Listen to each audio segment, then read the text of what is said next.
Anda bersama Brother Fai di channel Malam Mistik, sebuah rancangan audio dan video cerita seram dan mistik. Semoga Anda semua terhibur.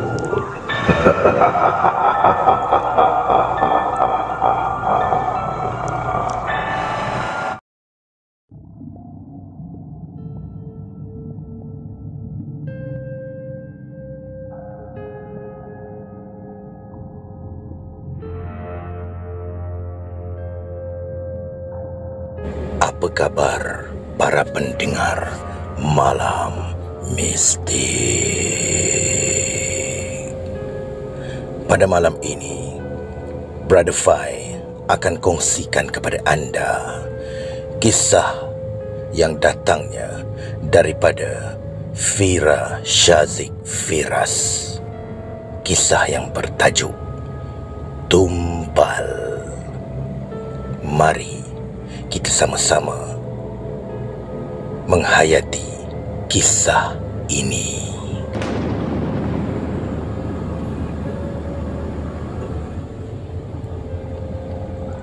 Sudah seminggu hujan turun tidak henti membasahi bumi yang gersang.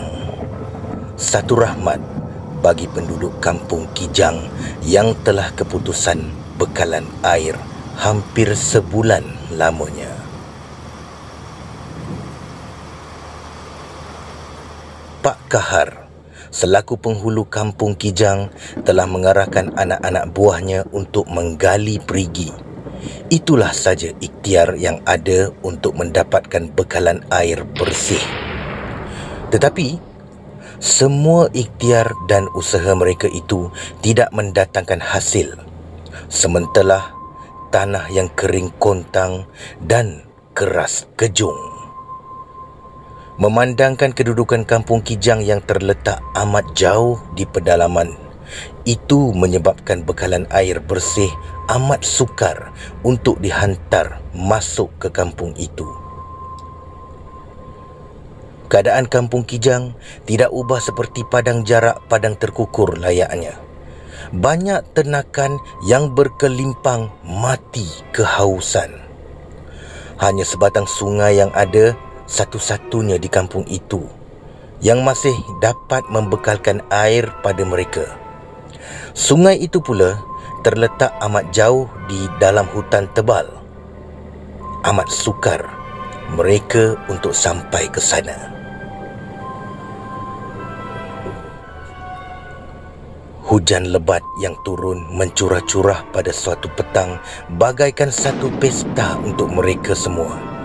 Anak-anak kecil keluar bermandi hujan beramai-ramai. Pada yang lebih dewasa atau lebih tua pula, menadah bekas-bekas atau apa saja yang boleh menadah air hujan untuk disimpan. Tapi itu semua adalah kisah seminggu yang lalu, di hari pertama turunnya hujan di kampung Kijang. Setelah hampir sebulan kampung itu keputusan bekalan air.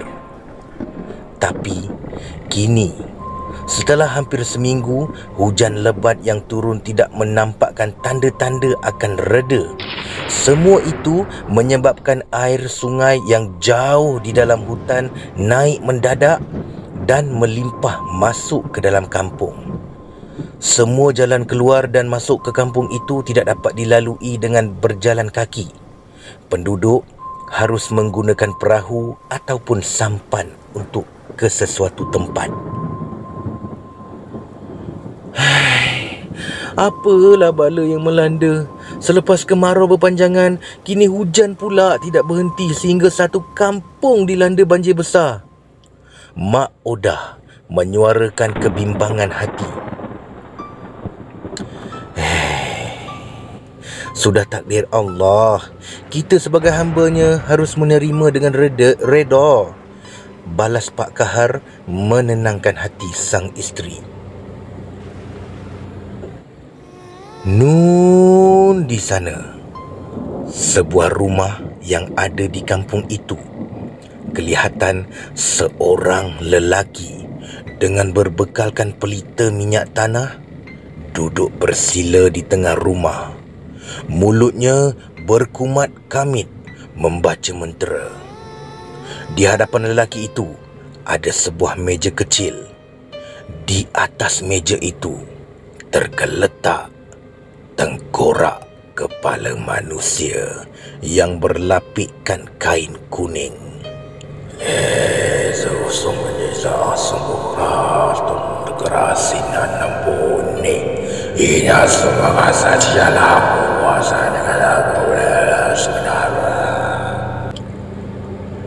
Bau kemian dibakar memenuhi ruang rumah berkenaan. Lelaki itu mengambil pisau kecil di atas meja, lalu menghiris tapak tangannya.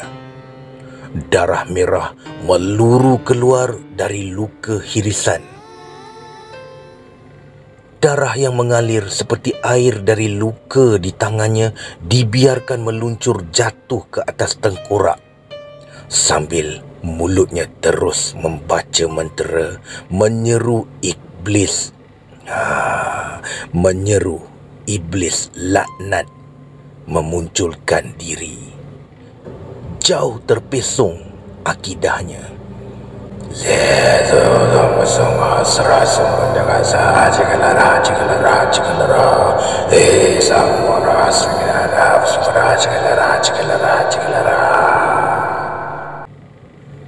Darah yang tadinya membasahi tengkorak kini hilang, seolah-olah meresap ke dalam tengkorak tersebut. Dari rongga hidung, mata dan mulut tengkorak yang lompong keluar asap hitam berkepul-kepul ke udara. Asap hitam itu sedikit demi sedikit membentuk sesusuk tubuh yang besar, hampir mencapai bumbung rumah. Susuk tubuh yang berwarna hitam legam itu mempunyai 2 tanduk di kepala.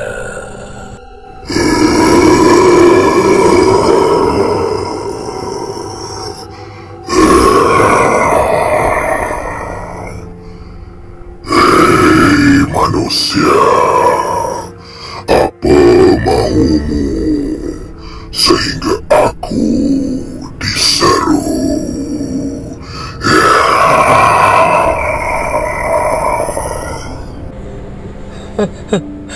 Wahai sahabatku, tolonglah hentikan hujan dan banjir besar yang melanda. Seperti mana kau turunkan hujan, aku mohon kau hentikan jua.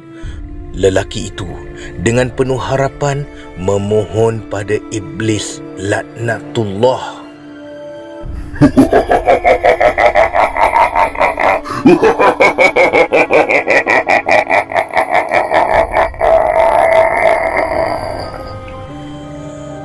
Bergema dan hampir bergegar seluruh rumah dengan ketawa sang iblis. Kau memanggil aku sebagai sahabat?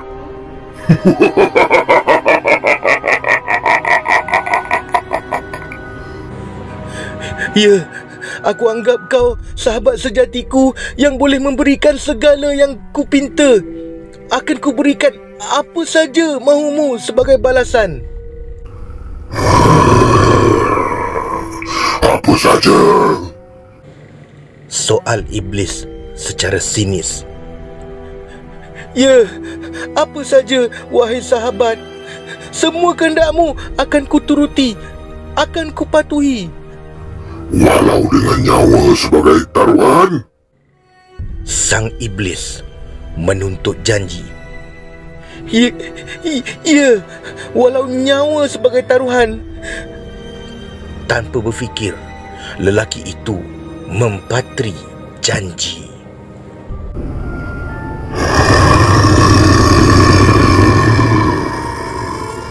Wahai manusia durjana, sebelum turunnya hujan, kau telah berjanji tumbalan habuannya untukku. Tapi kau mungkir. Kini, apabila hujan yang kau minta tidak reda, Aku kau seru untuk perjanjian yang dusta. Kau sememangnya manusia iblis.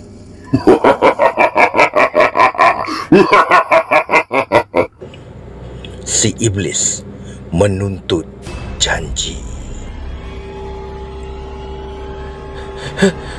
Berikan aku masa untuk mencari tumbalan yang kau minta. Bukan mudah untuk mencari seseorang manusia sebagai korban. Aku perlukan masa.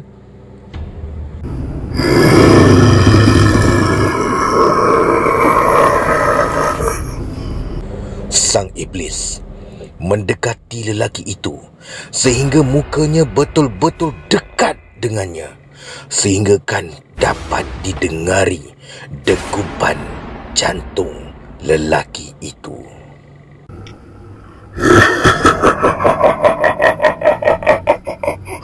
Baiklah, aku akan hentikan hujan.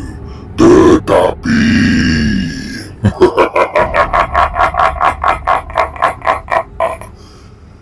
Hilayan sang iblis bergema menaikkan roma sehingga yang mendengar.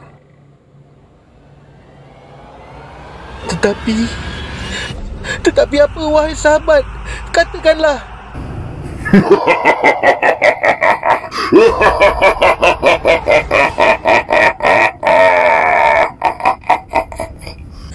Iblis terus ketawa sinis. Apa yang melucukan sehingga kau ketawa tanpa henti? Adakah kau cuba mempermainkan aku? Lelaki itu terasa dipermain oleh sang iblis.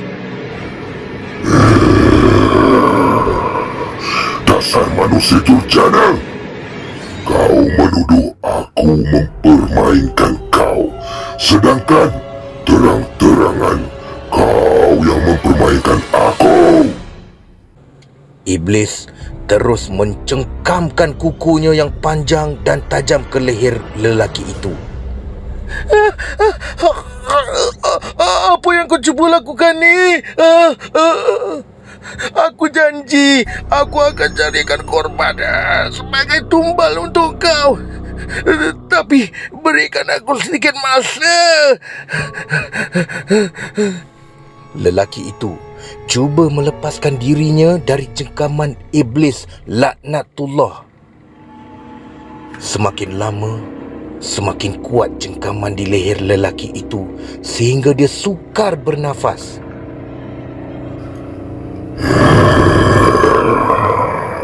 Sebagai ganti, kau akan aku jadikan korban dan tumbal untukku.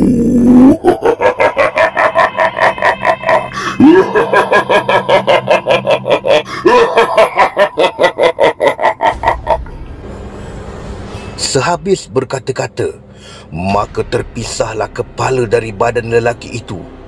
Darah membuak-buak dari leher yang putus. Iblis menjilat rakus darah yang membasahi lantai.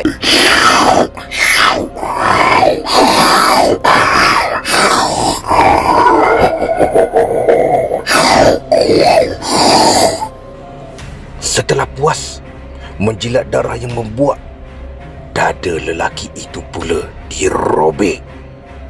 Jantung yang masih segar dimamah rakus.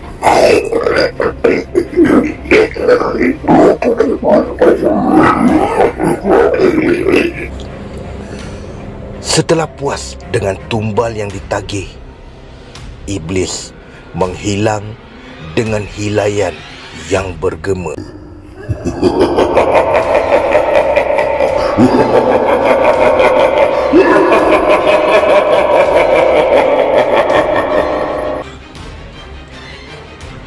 Hujan lebat yang mencurah-curah sedikit demi sedikit mulai reda dan terus berhenti.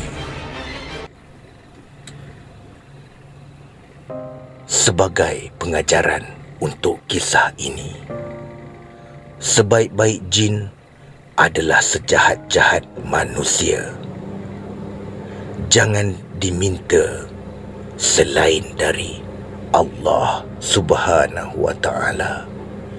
Sekian daripada karya Fira Syazik Firas. Terima kasih Brother Fai. Terima kasih kepada anda yang mendengar kisah ini. Peace, no war.